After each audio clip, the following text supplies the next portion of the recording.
Hello, kumusta? How are you feeling? Nako, energized ba tayo to start the week?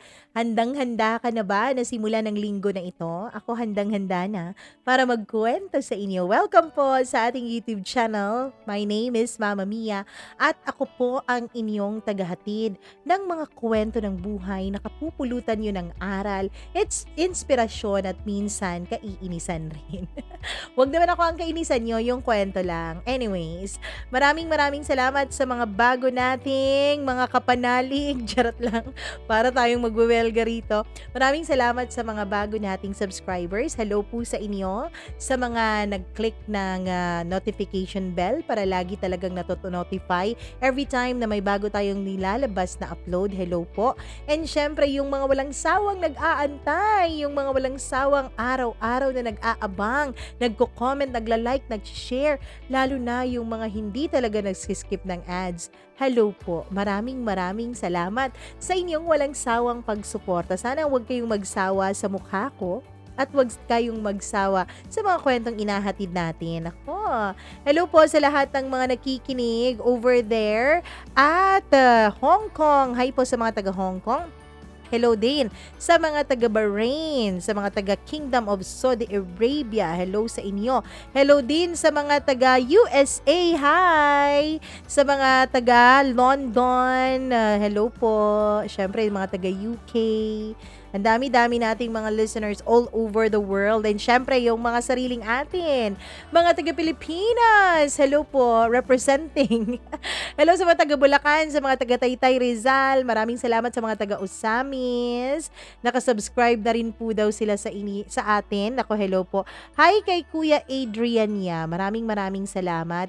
Hello din sa mga nakasubscribe sa atin all over Japan. Hi po sa mga taga-Japan. The Real Chichay. Hello po. Maraming salamat, The Real Chichay.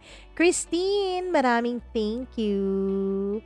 Maraming salamat at paulit-ulit niya raw pinakinggan ang ating mga sulat dito, ang ating mga kwentong ibinabahagi. Lalo na raw kapag tayo'y tinamad at wala tayong ibang na-upload. Charot lang. Hindi naman sa tinamad. Medyo na busy lang po. Hi kay Jonah Munasilio, maraming salamat. Ken Ross, thank you so much. Pinay_sa_Israel. Sa mga taga-Israel, hello po sa inyo. Rofaline Miguel, maraming salamat. Happy Fiesta daw sa Medina Anilao. Oo, nung Saturday pa to, ng fiesta. Hello po.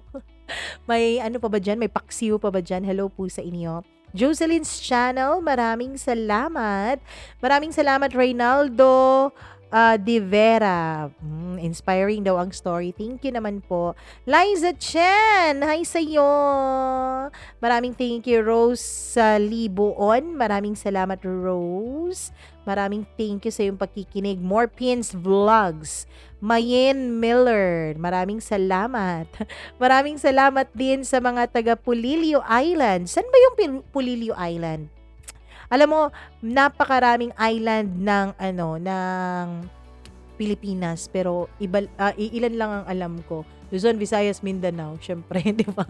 And syempre, Camiguin. Tama po ba? Island naman ang Camiguin. Tapos, Siargao. Yun lang mga alam ko Bakit wala akong ibang alam? Naku naman, educate me please. Hi sa mga taga Singapore na mga OFWs natin, laban lang daw, sabi ni Riripot. Ganun talaga ang buhay. Laban lang talaga. Dahil kung tayo'y susuko, nako, mahirap, di ba? Hi kay Melrose from Aklan. Rose and Dampit. Ang dami-daming Rose na nakikinig sa atin. Sharon Daligdig, welcome back to you. Charot. Hello din sa mga nag-celebrate ng kanilang mga monthsary. Sana'y tumagal pa kayo. Ayun, maraming salamat sa inyong pakikinig. Negrita Colayja. Tama po ba? Hello po sa inyo. Ayun, scroll daw siya ng scroll nung Friday. Friday ba yon? Or Thursday. Hanap daw siya ng hanap. Wala naman daw akong absent naman daw ako. Hi Riza Carlos, Liza Bicog, salamat po. Jeanette Ramos, maraming thank you. Anne Rose Azucena, thank you so much. Ayan, pa-shoutout daw from Iloilo graduating student. Congratulations in advance. Arnel Eduardo Tabon, maraming salamat. Ayun. Nalungkot sila nung mga wala tayong na-upload. Pasensya na po nung Thursday ba yun or Friday na wala tayong upload. Hindi ko na alam. Hindi ko na maintindihan. Cornely Glass. Ayan, hello sa'yo. Joranoy. Heraldine, maraming salamat. Nicole Radones, thank you so much. Leo Parcotila, thank you so much sa'yo. Juliet Valmoria, maraming salamat. At sa lahat po ng mga hindi nababasa, maraming salamat pa rin sa inyong pakikinig. Huwag kayong mag-alala at papakinggan natin ang inyong ibang mga pa-shoutout sa next video natin. Pero sa ngayon, punta muna tayo sa ating letter. Naku po, kayo po ba, ano po bang mas masakit? Yung nagmahal ka ng taong hindi ka naman mahal? O yung nagmahal ka ng taong hindi mo alam kung mahal ka ba o hindi? Nako, pakinggan natin ang kwento ni Arnel dito lamang sa paborito ninyong programa. At inaabangan niyo talaga ang Dear Mama Mia.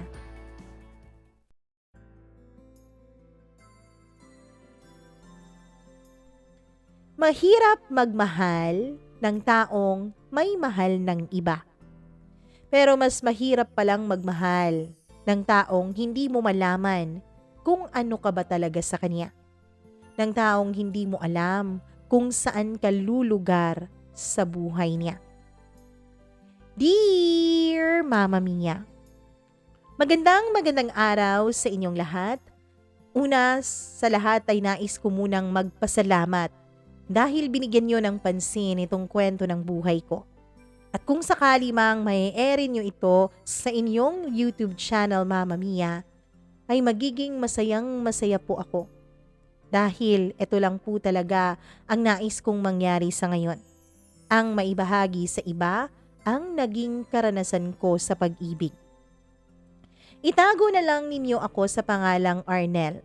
Originally, I'm from Bukidnon. Pero nandito na ako sa Maynila ngayon, Mama Mia, at dito na ako nakahanap ng trabaho. Sa lugar namin noon ay tinatawag nila akong Mr. Nice Guy. Ibig sabihin, napakabait ko raw talaga. Bata pa lamang ako, Mama Mia, ay tinatak na ng mga magulang ko sa akin, lalong-lalo na ng mama ko, na dapat ay lumaki raw ako na pareho ang ugali sa papa ko.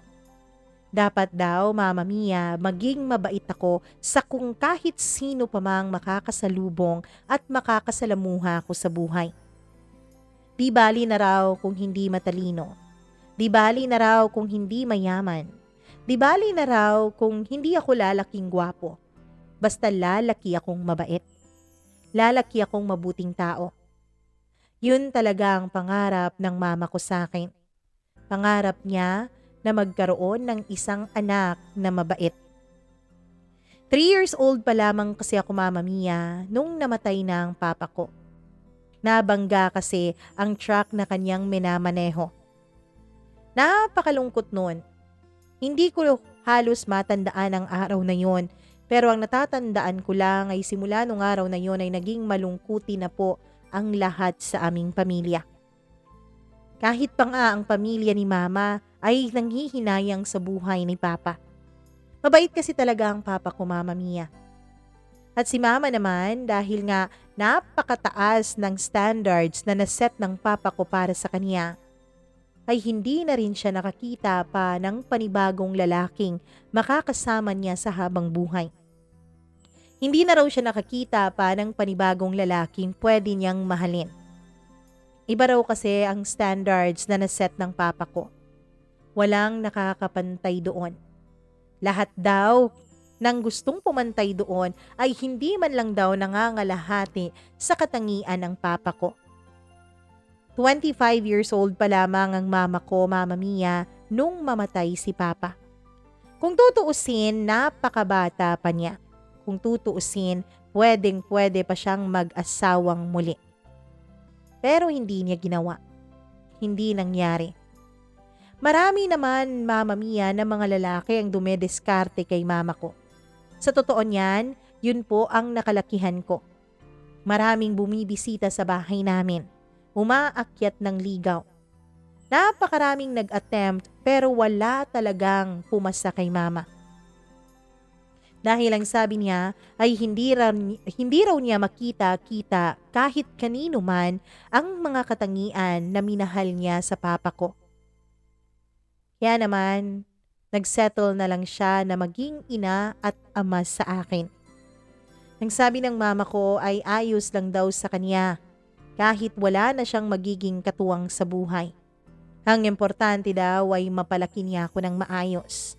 Ang importante daw, Mama Mia, ay mabigyan niya ako ng magandang kinabukasan. Yun naman talaga ang pinaka-importante sa lahat. Ang anak mo at ang kinabukasan na maibibigay mo sa kanya.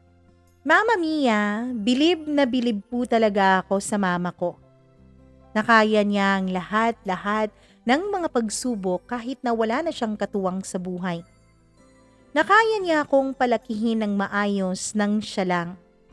Nabigyan niya ako ng magandang kinabukasan. Mama Mia, nakikita ko po lahat ng pagsisikap ni mama. Lahat ng pagsisikap niya para maibigay sa akin ang mga pangangailangan ko para hindi ako magkulang. And every time, Mama Mia, na magtatanong siya sa akin kung meron na raw ba akong girlfriend, ay lagi kong sinasabi, Mama Mia, na wala pa. At sabi niya, dapat daw kapag nagkaroon na ako ng girlfriend, dapat daw maging parehas ako sa papa ko. Na faithful, mabait, and loyal. Na walang ibang titignan at walang ibang mamahalin kundi ang babaeng kanyang karelasyon. Mama Mia, wala naman akong masyadong memory sa papa ko. Lagi ko na lang tinitignan ang album namin sa bahay nang makita ko kung gaano niya ako kamahal. Mama Mia, ang sabi ng mama ko, kahit daw na wala na si papa, ay nakikita naman niya sa akin ang aking ama. Bukod kasi sa magkahawig kami ng papa ko, ay naiwan daw sa akin ang ugali at mga katangian ni papa. Ang sabi ni mama ay manang-mana raw ang ugali ko kay papa. Sa maniwala kayo't sa hindi, Mama Mia, 3 lang talaga ang mga naging girlfriends ko. Hindi po talaga ako nagkaroon ng pagkakataon na dumoble-doble ng girlfriend. Sinunod ko rin lahat ng payo ni mama na kapag may karelasyon ka, dapat mag-focus ka lang sa kanya. Wag na wag kang mag-flirt at lalong wag na wag kang magkakagusto sa iba. 4th year high school ako, Mama Mia, nung simula akong mag-girlfriend. Doon ako nagsimulang manligaw.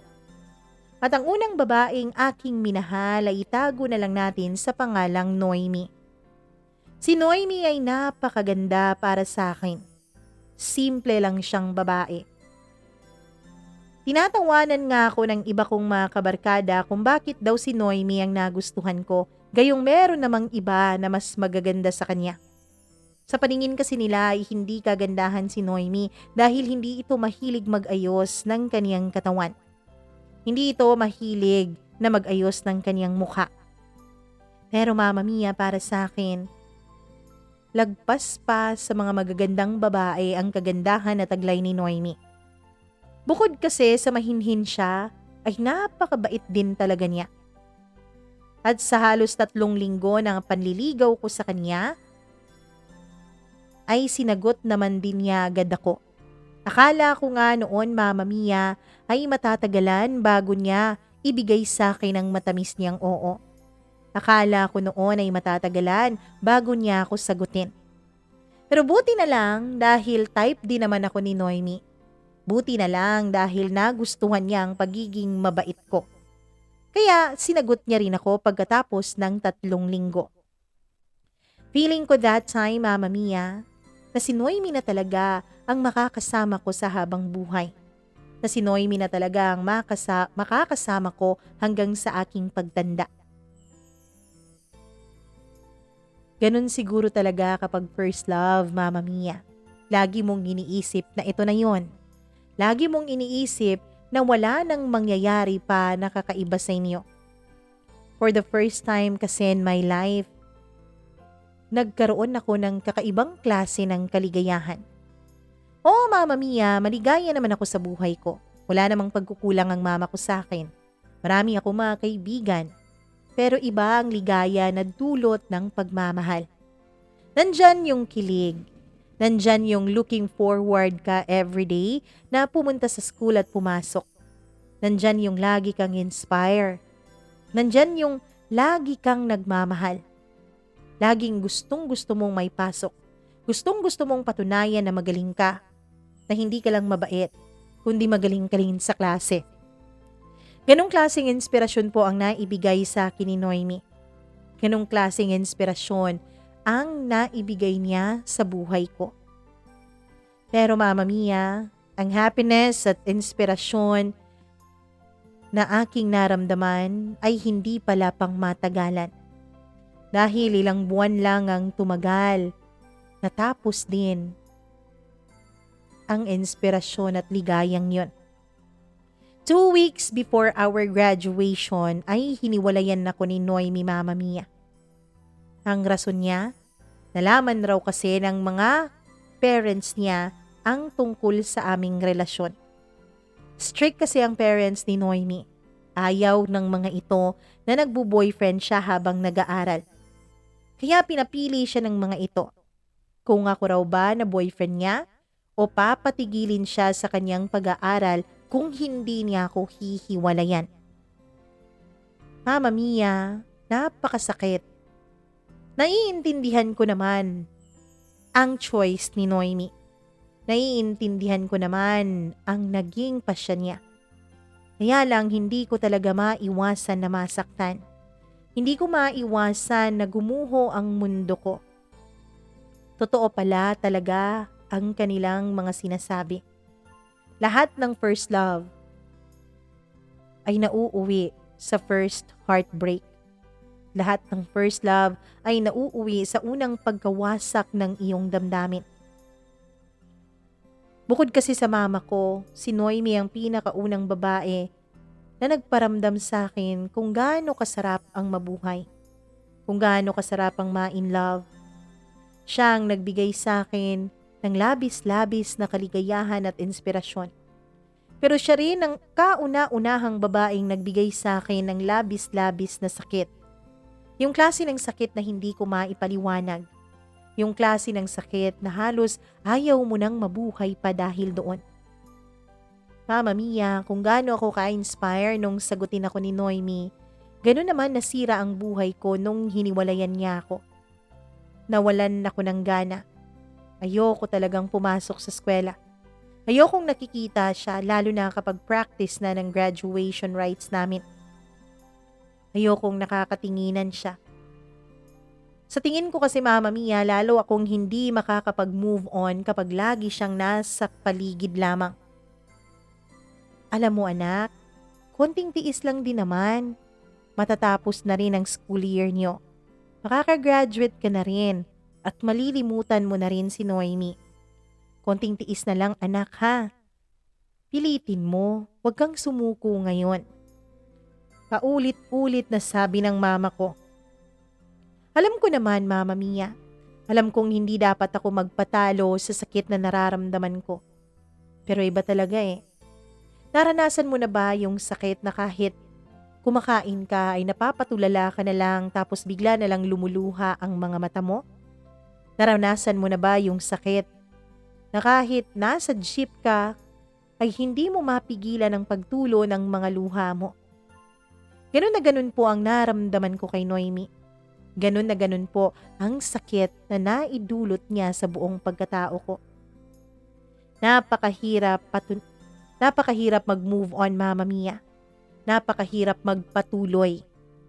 Lalo pat na wala na ang babaeng inspirasyon ko. Pero alam ko na kailangang magpatuloy ng buhay. Alam ko na kailangang umusad. Oo, nagmukmuk ako ng ilang araw pero pagkatapos noon ay sinabi ko sa sarili ko na oras na para mag-move on. Oras na para harapin ko ang kinabukasan ko. Ilang buwan lang naman ang relasyon namin ni Noemi kaya hindi ko dapat sayangin ang ilan pang mga taon na natitira sa buhay ko dahil sa ilang buwan na yon. Unti-unti, Mama Mia, ay nakakabangon na rin ako. Unti-unti ay hindi na ako naluluha. Oo, may mga pagkakataon na naaalala ko pa rin siya. May mga pagkakataon na pumapasok pa rin siya sa puso't isip ko. Pero hindi na gaya ng dati. Hindi na masyadong masakit. Kapag naaalala ko ang mga masasayang nakaraan naming dalawa, ay hindi na ako naiiyak pa. Nangihinayang, oo, pero yung pag-iyak wala na.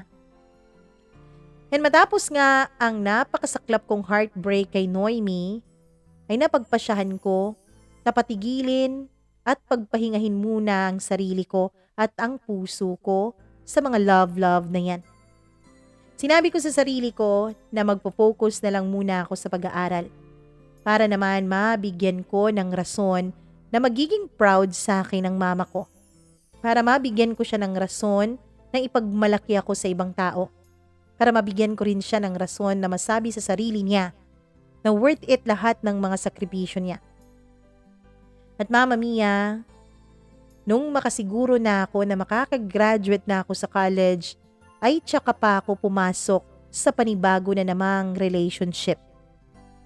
Itago natin siya sa pangalang Honey. Ang babae na matagal nang may gusto sa akin.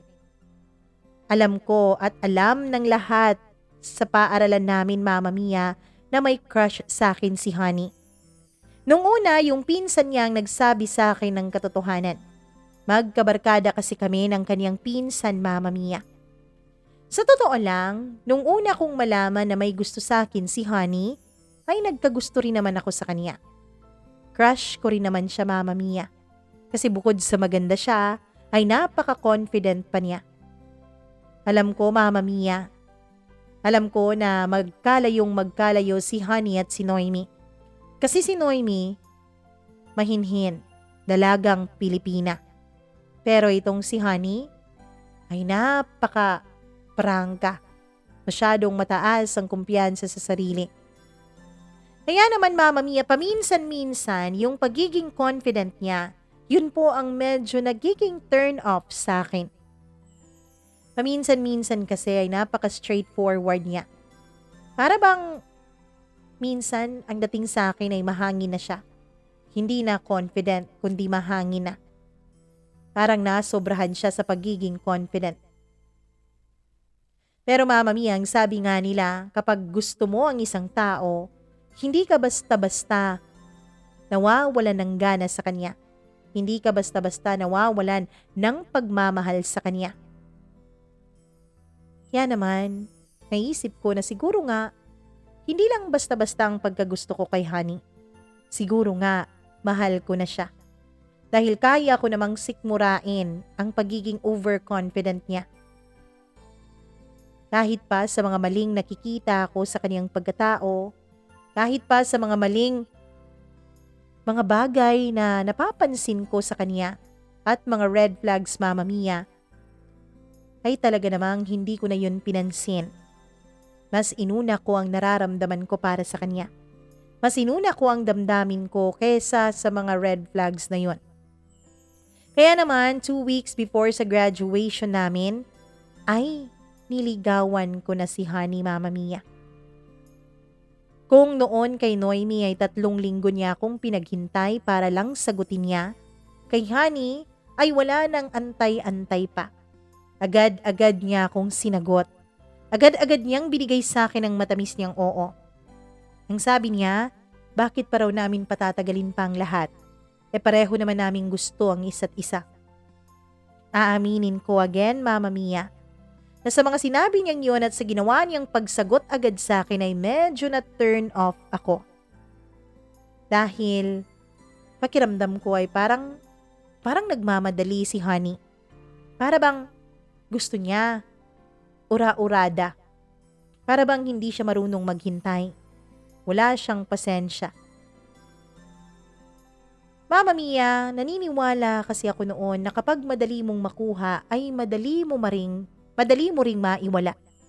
Naniniwala kasi ako na dapat pinaghihirapan mo ang mga bagay-bagay nang sa ganon ay hinding-hindi mo ito basta-basta binibitawan.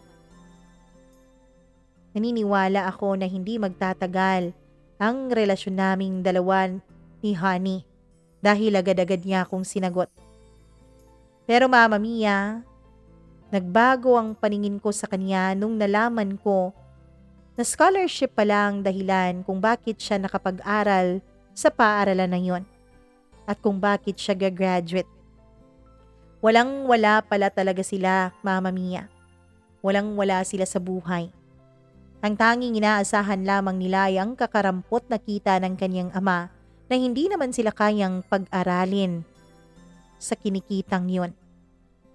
Nalaman ko pa na bukod sa pagiging scholar, ay working student din pala si Honey.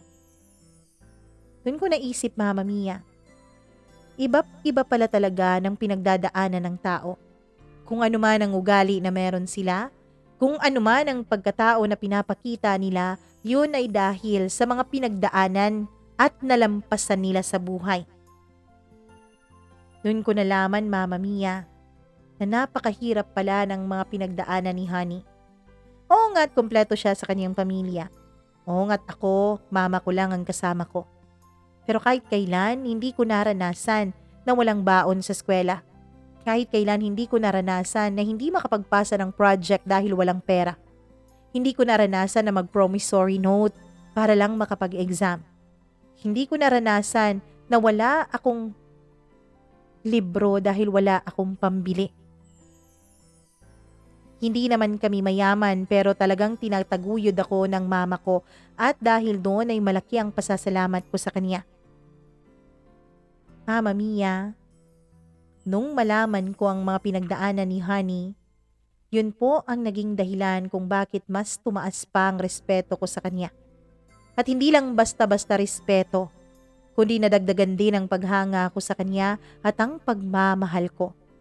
To the point na nasabi ko sa sarili ko na this is it. Siya na ang babaeng gusto kong makasama. Siya na ang babaeng gusto kong maging ina ng aking magiging mga anak. Independent at napakatapang at napakatatag na klase ng babae. Magkatulad sila ng mama ko. Hindi man ganun ka-confident o kahangin ng mama ko, pero naramdaman ko na parang magkatulad sila sa buhay. Na kahit na anumang ibato sa kanila ng tadhana, kahit anumang pagsubok ay hinding-hindi nila aatrasan yon at lagi nila itong haharapin. Mama Mia, mahal na mahal ko na si Honey. Tinanggap ko na lahat ng mga red flags tungkol sa kanya.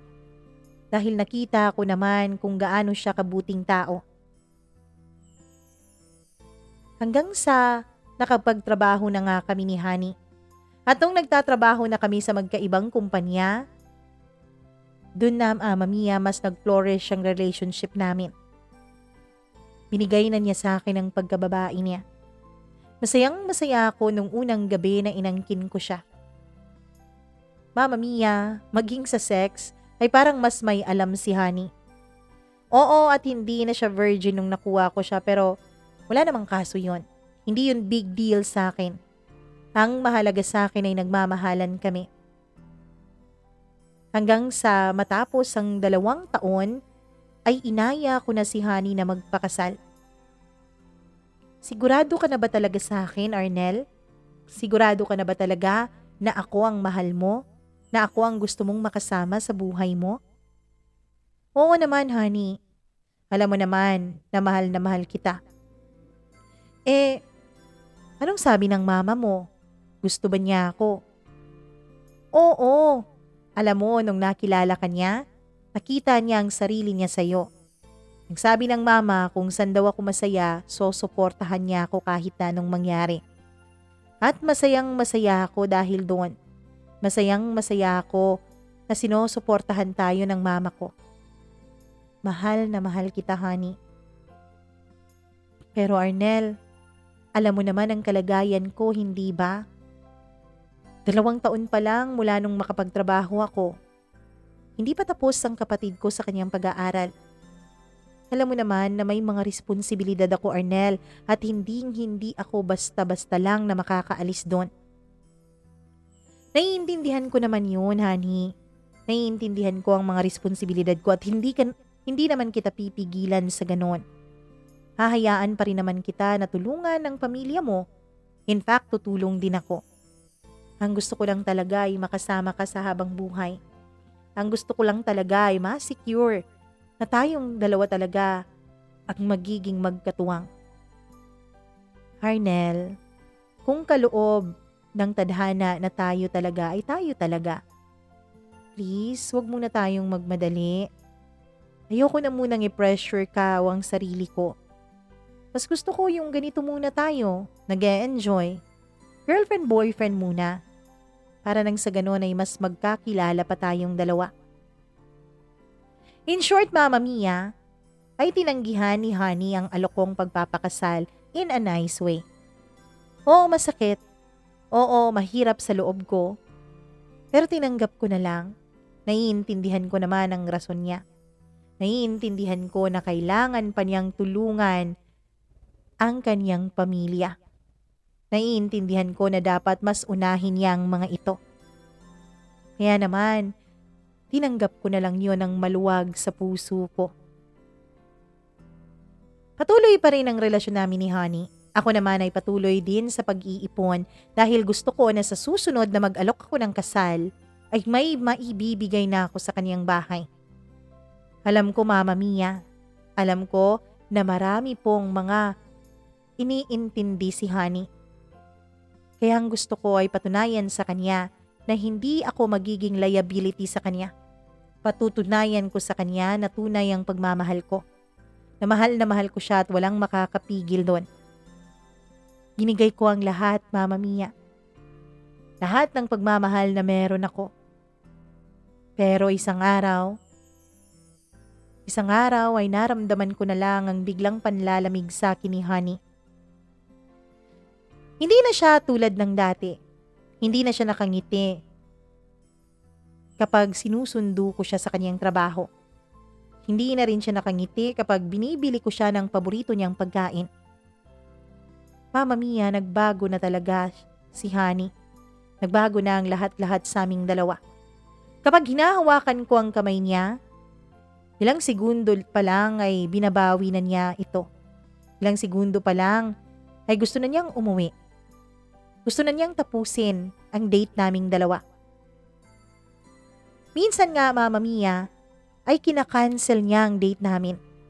Lagi niyang sinasabi na busy siya sa kanyang trabaho. Lagi niyang sinasabi na wala siyang ibang pinagkakaabalahan ngayon kundi ang mapabuti ang mga magulang niya. Hanggang sa isang araw ay tinanong ko na siya, Honey, may mali na ba sa atin? May hindi ka na ba gusto sa relasyon natin? Ano ba yung tanong mo, Arnel? Anong klaseng tanong ba yan? Siyempre wala. Tulad pa rin tayo ng dati, kaya lang. Alam mo naman na may hinahabol akong promotion, hindi ba? Alam mo naman na may kailangan akong gawin para mas mapalaki ang sahod ko. Arnel, marami pa tayong oras para sa ating dalawa. Darating at darating tayo sa mga gusto mong mangyari pero wag muna ngayon, please. Magpo-focus muna ako sa trabaho ko. Ganon din sana ang gawin mo. Bumawi ka muna sa mama mo. Ibigay mo sa kanya lahat ng luho na hindi niya naranasan noon dahil naghihirap siya sa pagpapalaki sa'yo. Unahin mo muna ang sarili mo at ang mama mo at uunahin ko muna ang pamilya ko. Kapag tapos na yon, tsaka tayo mag-usap muli. Ang sabi ni Honey. Mama Mia, pinanghawakan ko ang sinabi niya. Pinanghawakan ko yon. Inisip kong tama siya.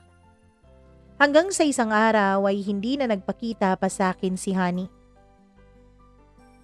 May date kaming usapan noon sa isang mall pero hindi siya dumating. Tinatawagan ko siya pero out of coverage area ang cellphone niya. Hindi ko na alam kung nasaan siya, Mama Mia. Kinabukasan ay pinuntahan ko siya sa trabaho niya. "Oh Arnel, ba't ka nandito?" Tanong ng isa niyang katrabaho na naging kaibigan ko na rin. Sinusundo ko si Honey." "Bakit? Hindi mo ba alam na nag-resign siya? Akala ko pa naman alam mo." "Nag-resign?" "Hindi, bakit naman siya magre-resign?" Tanong ko. Kasi hindi siya yung nabigyan ng promotion. Yung bagong lipat mula sa ibang department. Nagtampo siya kasi alam naman namin lahat dito na deserving si Honey sa promotion na yon. Kaya lang wala kaming magagawa eh. Desisyon daw nung nasa itaas. Talaga ba? Nakonsensya ako, Mama Mia, dahil may pinagdadaanan pala ang girlfriend ko na hindi ko man lang alam. Agad-agad akong pumunta sa bahay nila. Pero wala doon si Honey. Ang sabi ng mama niya ay nasa trabaho pa raw ito. Ibig sabihin, hindi rin nila alam ang nangyari. Hindi rin nila alam na nag-resign na ito. Siguro naghanap ito ng bagong trabaho, kaya inantay ko na lang. Mag-aalas 8 na ng gabi nung dumating ito. "Han, kumusta ka?" Tanong ko. Tiningnan niya ako, Mama Mia, nang may lungkot sa kaniyang mata. "Arnel, pwede bang wag muna ngayon?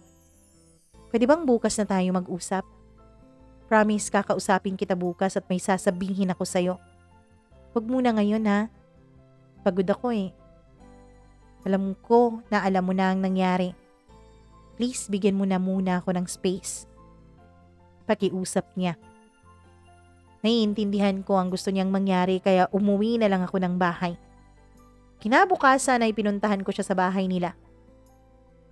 Pero bago pa man ako makarating sa kanila ay nag-text si Honey sa akin na gusto niyang makipagkita dun sa restaurant na paborito naming dalawa.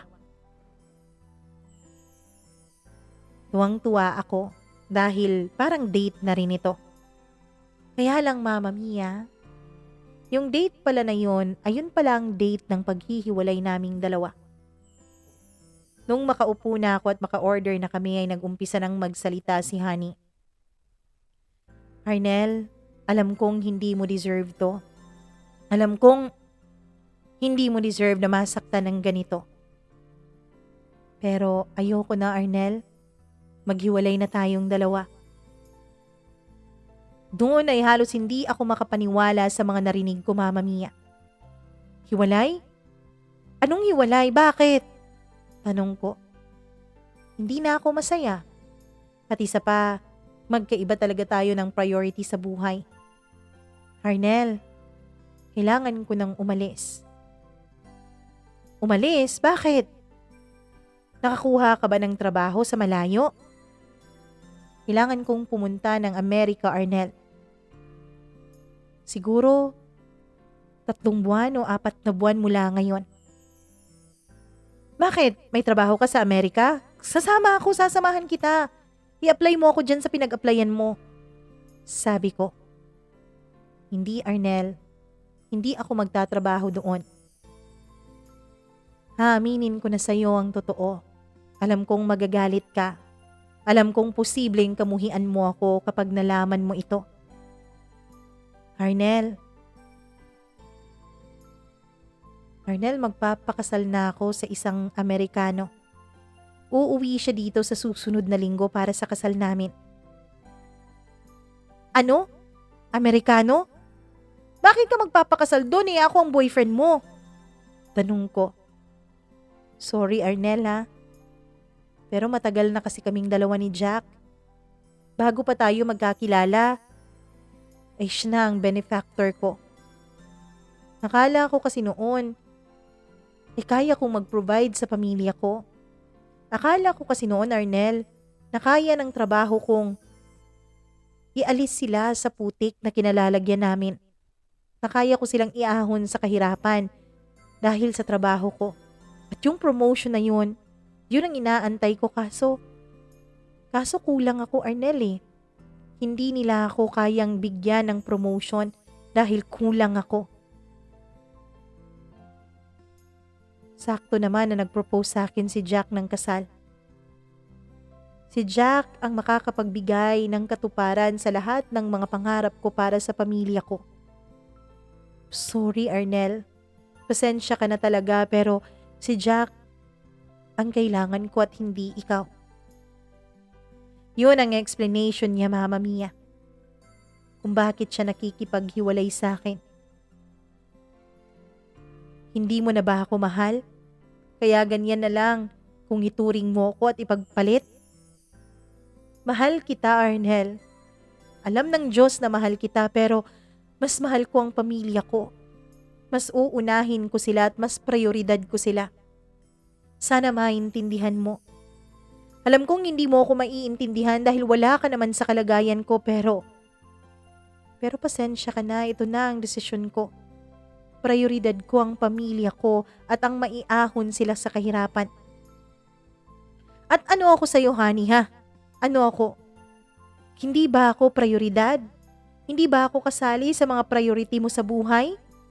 Laruan lang ba talaga ako para sa'yo? Hindi ko man lang alam na habang tayong dalawa pala ay may Amerikano ka pala? Sorry, Arnel. Wala akong ibang pwedeng sabihin sa'yo kundi sorry. Alam kong nasaktan kita. Mama Mia, mahirap magmahal ng taong may mahal ng iba. Pero mas mahirap palang magmahal ng tao na hindi mo talaga malaman kung ano ka sa kanya.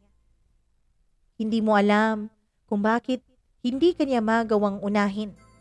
Kung bakit hindi kanya magawang i-prioritize.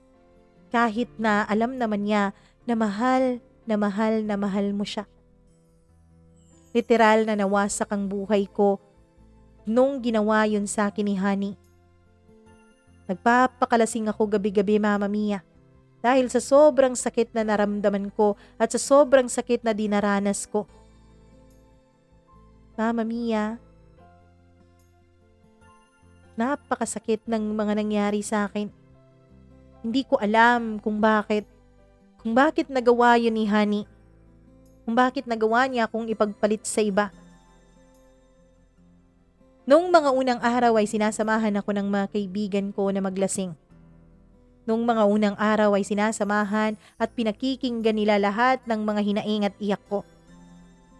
Kaya lang, Mama Mia, darating at darating din pala sa punto na maging mga kaibigan mo ay magsasawa sa pakikinig sa'yo.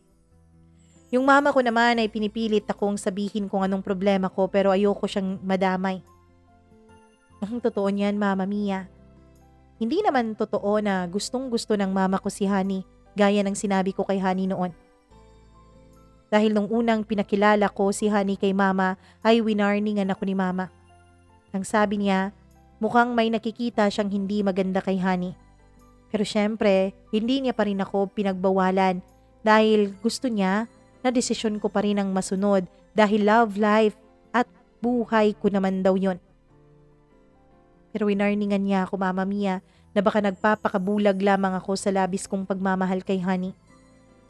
Kaya ayokong sabihin sa kanya ang problema.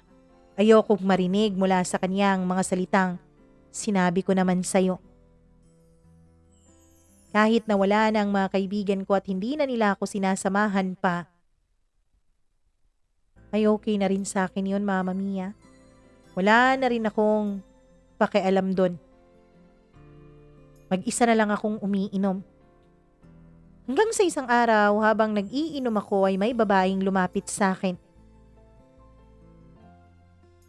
Alam mo, ikaw? Gabi-gabi ko na lang nakikita na mag-isa kang umiinom. May problema ka ba? Tanong niya. Miss, kung ano man ang problema ko, wala ka nang pakialam doon. Ikaw, bakit ka gabi-gabi nandito? Siguro may problema ka rin ano? Sabi niya. Well, tapos na ang problema ko. Meron pa rin naman pero konti na lang. Gusto mo bang makalimot sa problema mo? Gusto mo bang makalimot sa sakit na pinagdadaanan mo? Tumawa ako sa sinabi niya. Bakit, may gamot ka ba dyan na pang-amnesia? O gusto mo paluin mo na lang ng bote tong ulo ko nang sa ganun ay mabagok at ang hindi ko na siya maalala pa. Ay nako, sinasabi ko na nga ba? Pag-ibig ang dahilan kung bakit ka nagkakaganyan. Paano mo nalaman? Kasi wala namang ibang dahilan kung bakit magkakaganyan ng isang tao. Pag-ibig naman. Alam mo, may offer ako sa'yo. Kung gusto mo, akong bahala sa'yo ngayong gabi. Akong bahala para makalimutan mo lahat ng sakit na dinaramdam mo ngayon. Sasamahan mo akong uminom? Tanong ko. Tapos ka nang uminom, samahan mo ko at dadalhin kita sa langit. Sabi niya. Hindi ko ugaling makipag one night stand, Mama Mia. Hindi ko ugali na makipag-sex sa casual lang na mga babae. Lalo na yung mga babaeng hindi ko pa kakilala. Kaya lang, nung mga panahon na yon, nung mga oras na yon, ay lubog na lubog talaga sa sakit ang puso ko. Hindi ko talaga alam kung paano ba ako makakabangon. Naisip ko na baka ito ang solusyon. Baka sex ang solusyon para malimutan ko na si Honey. Baka ang high na dulot ng sex lang ang magiging dahilan para lumigaya akong muli. Kaya sumama ako sa kanya. Itago pala natin siya sa pangalang Candy. Mama Mia, dinala ko ni Candy sa isang motel. Pagpasok namin doon, ay hinalikan niya ako. Amoy alak ka? Well, turn on naman sa akin ang amoy alak. Sabi niya, sabay balik ng labi niya sa labi ko. This time, mas marahas at mas mapusok ang mga halik niya. Sinabayan ko ang mga halik niya, Mama Mia, dahil hindi rin naman ako baguhan sa pakikipagtalik. Nagtalik na rin naman kami noon ni Honey ng ilang beses. Hinubad niya lahat ng damit ko at naghubad na rin siya. Mama Mia, pinaligaya nga niya ako. Nawala ang tama ako sa alak dahil sa ginagawa niya sa katawan ko. Magaling siya. Pagkatapos namin sa kama ay pumasok kami sa shower at doon kami muling nagsalo sa ligaya at panandaliang aliw na dulot ng sex. Maraming beses na may nangyari sa aming dalawa ni Candy nung gabing yon. Dahil na rin siguro sa malaking galit na meron ako kay Honey, Mama Mia, at dahil na rin siguro sa espiritu ng alak na nasa katawan ko. Kahit na hindi ko naman ugaling makipag-sex kung kani-kanino. Hindi ko naman ugaling makipag-sex sa mga babaeng kakamit ko pa lang. Pero wala akong naging pakialam nun. Hindi ko na nga naisip na pwede akong magkasakit dahil doon. Hindi ko na nga naisip na pwedeng tuluyang masira ang buhay ko dahil doon.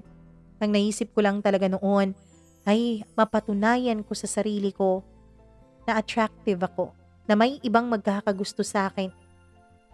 Mama Mia, alam kong mali.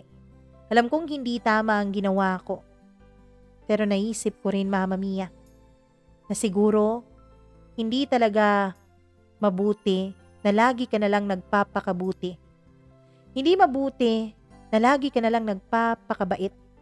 Hindi mabuti na lagi mo na lang pinapakita na ayos lang sa'yo ang lahat, na naiintindihan mo ang mga bagay-bagay sa paligid mo kahit ang totoo ay nasasaktan ka na.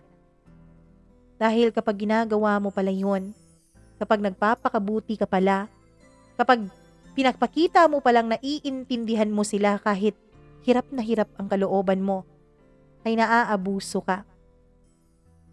In short, may mga tao talagang mapang-abuso at sinasadyang abusuhin ang kabaitan na meron ka.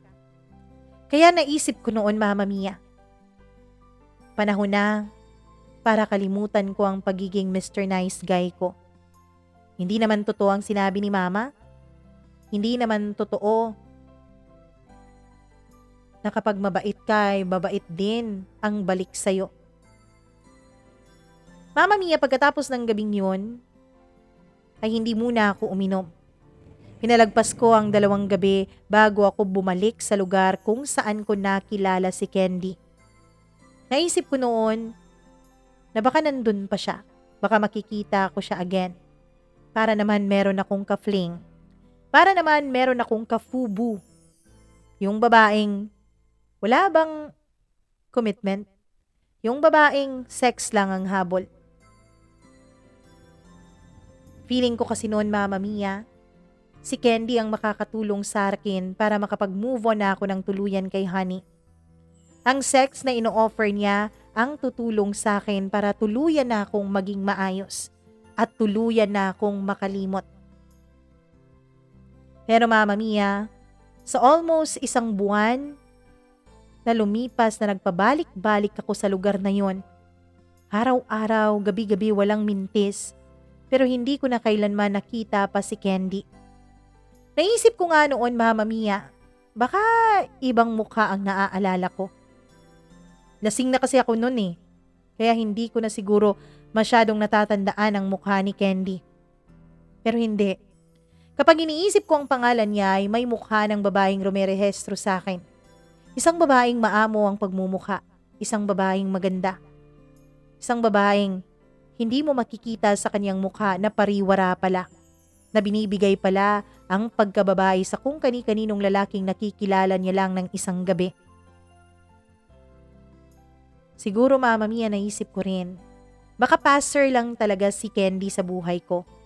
Baka hindi talaga siya magtatagal sa akin. Mama Mia, nagpatuloy ang buhay ko na para bang wala lang ding nangyari. Walang nangyari na casual sex sa pagitan namin ni Candy. Unti-unti ay naging maayos ako. Unti-unti kahit na naaalala ko pa rin si Honey, naaalala ko pa rin ang ginawa niya sa akin, nasasaktan pa rin ako at may galit pa rin na konti, Mama Mia. Unti-unti ay nakakatayo na rin ako. Hanggang sa lumipas ang 2 taon at naisip ko na medyo okay na ang puso ko. Medyo nakaka-recover na. One time, while nagsuscroll ako ng Facebook ko, ay nakita ko doon ang mga exes ko. Hindi kasi ako nag-unfriend, Mama Mia, kahit nagalit ako sa tao. Siguro nga hindi ko talaga naialis sa akin ang pagiging Mr. Nice Guy at nandun pa rin. Nakita ko si Noemi, may 2 na siyang anak.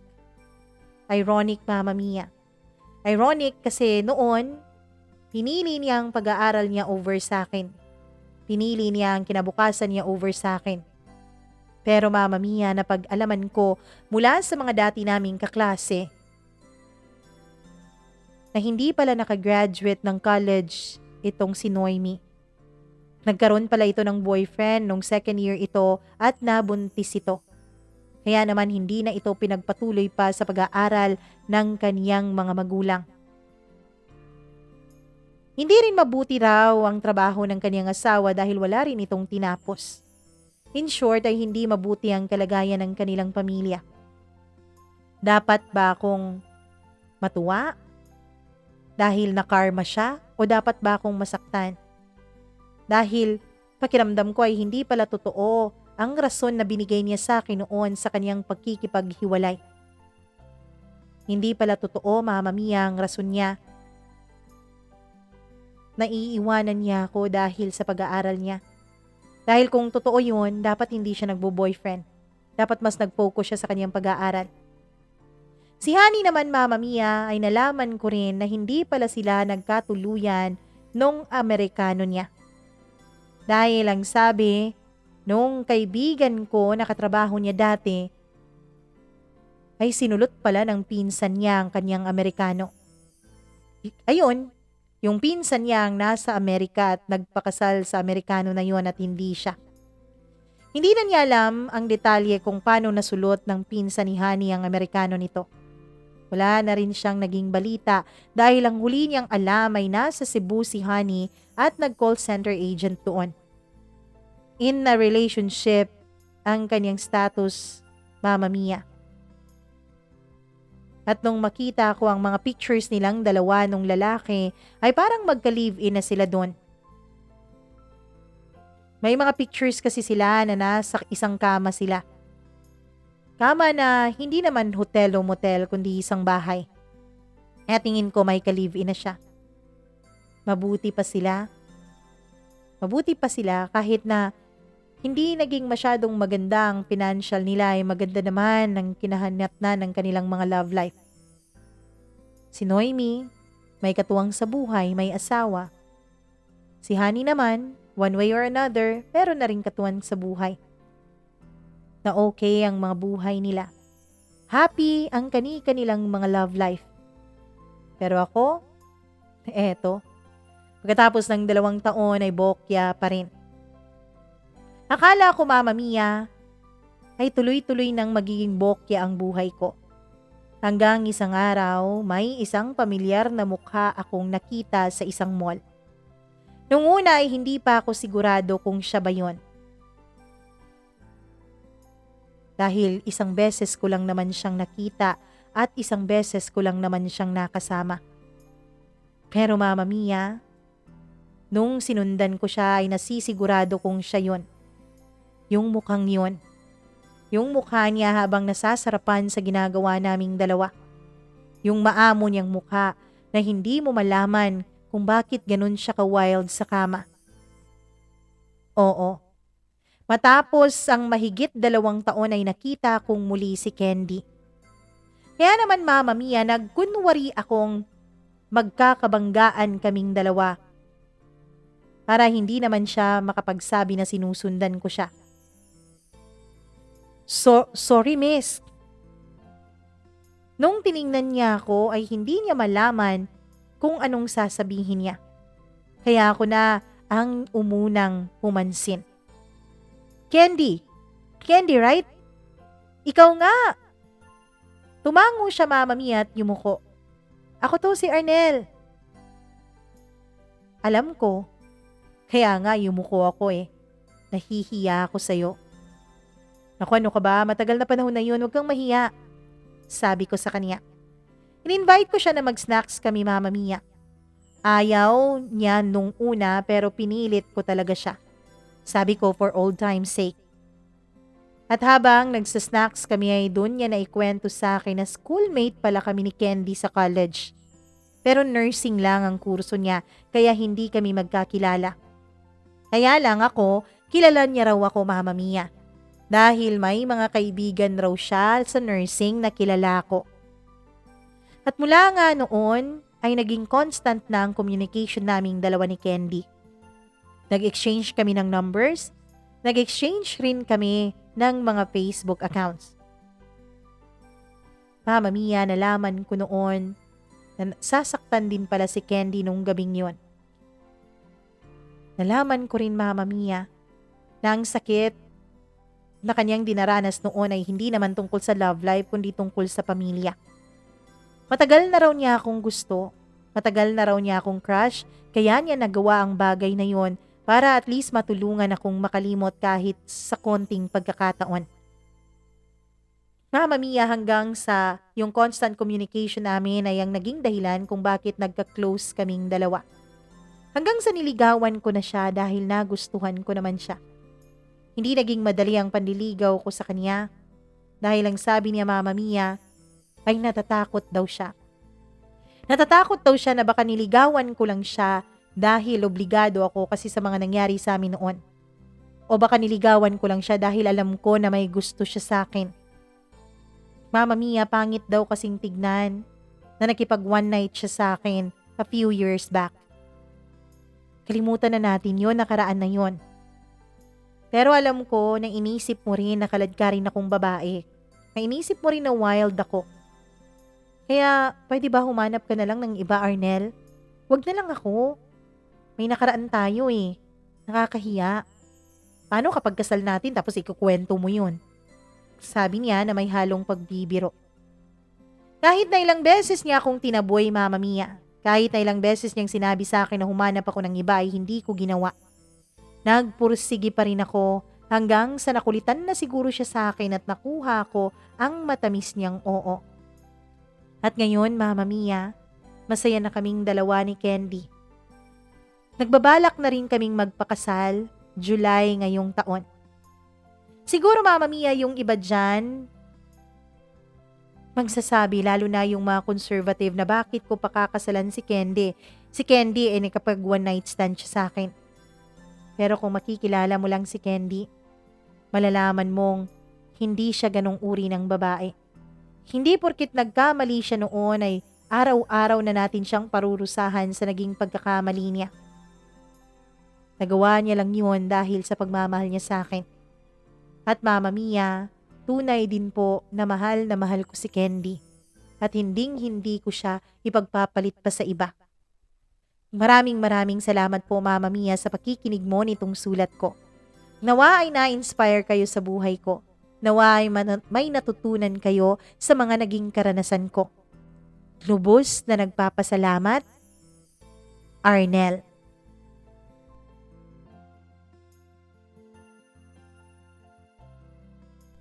May mga bagay at mga tao talaga sa buhay natin na dumarating ng unexpected. Akala natin ay wala lang, pero magiging malaking parte pala ng buhay natin. May mga tao din sa buhay natin na dumarating na akala natin yun na, pero hindi pa pala. Magiging leksyon lang pala sila sa atin. Magiging daan lang pala sila para mas magiging matatag ang ating pagkatao. Masayang-masaya ako sa'yo, Arnel. Hindi ko huhusgan si Candy dahil hindi ko naman alam ang buo niyang pagkatao. Ang alam ko lang ay ang pahapyaw na shinare mo dito sa atin. Wala tayong karapatan na husgahan ng iba. Hayaan natin sila sa mga buhay nila. Ang mga mahal natin sa buhay, kung ayaw nating mapariwara, ipagdasal na lang natin. Huwag tayong judgmental dahil hindi naman tayo judge. Charot. Anyways, huwag niyong kalimutan na i-like at i-share ang video na to. Huwag niyo rin kalimutan na mag-subscribe at mag-click ng notification bell. Kung sakali mang hindi pa kayo nakapag-subscribe, please do subscribe. At kung wala na kayong mga ibang pagkakaabalahan, please mukbangin niyo yung mga past videos natin. Marami kayong matututunan doon sa mga past nating mga episodes at mga kwento. Kung may sarili ka ring kwento, story ng buhay na nais mong i-share, please huwag kang mag-hesitate. Email ka lang mamamia.cdo0317@gmail.com. Kindly click the link na nasa inyong harapan kung hindi nyo pa napapanood yung mga videos na yan. Maraming salamat sa inyong pagsuporta. Ako pong muli, ang inyong Mama Mia. Magandang araw.